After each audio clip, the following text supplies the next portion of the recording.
पाकिस्तान में आतंकवादी अब मस्जिदों में नहीं पढ़ सकेंगे नमाज। आतंकवादियों को घर पर नमाज पढ़ने का फरमान जारी किया गया। पाकिस्तान में अज्ञात बंदूकधारी के हमले से घबराए आतंकवादी संगठनों ने अपने आतंकवादियों के मस्जिदों में नमाज अदा करने पर रोक लगाने का फरमान जारी कर दिया। इस वक्त की बड़ी खबर आप देख रहे हैं, पड़ोसी मुल्क पाकिस्तान से जुड़ी यह खबर, जहां पर पाकिस्तान में आतंकवादी अब मस्जिदों में नमाज नहीं पढ़ सकेंगे।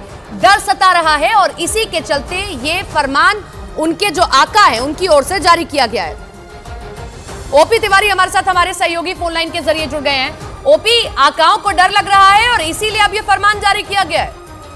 बिल्कुल, मैं आपको बता दूं कि सुबह की नमाज जो है ज्यादातर आतंकवादी अपने पास की मस्जिदों में अदा करते थे, लेकिन अब वो अपने पास की मस्जिदों में अब सुबह की नमाज अदा नहीं कर सकेंगे, क्योंकि स्पष्ट तौर पर कल देर शाम उन्हें निर्देश दिया गया है कि वो अपने पास की मस्जिदों में नमाज अदा न करें। इसके साथ ही जो निकाह आदि के समारोह हैं, सार्वजनिक स्थलों के जो समारोह हैं जिनमें निकाह भी शामिल है, वो ऐसे समारोह में भी ना जाएं। अपने आकाओं के इस निर्देश से आतंकवादियों में भारी निराशा का माहौल है और उनका कहना है कि वो अपने ही देश में अब वो कैदी की तरह महसूस कर रहे हैं, क्योंकि ना तो किसी सार्वजनिक स्थल पर जा सकते हैं और ना ही अब नमाज अदा करने के लिए मस्जिद में जा सकते हैं। जी सपना।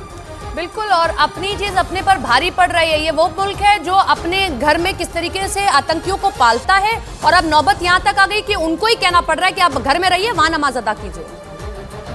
ओपी, बिल्कुल, ये ऐसा मुल्क है जहां पर आतंकवादियों को खुलेआम प्रशिक्षण दिया जाता है, जहां पर आतंकवादियों को खुलेआम जो है फैसिलिटीज दी जाती हैं और वो सार्वजनिक तौर पर हीरो की तरह सामने लाए जाते हैं।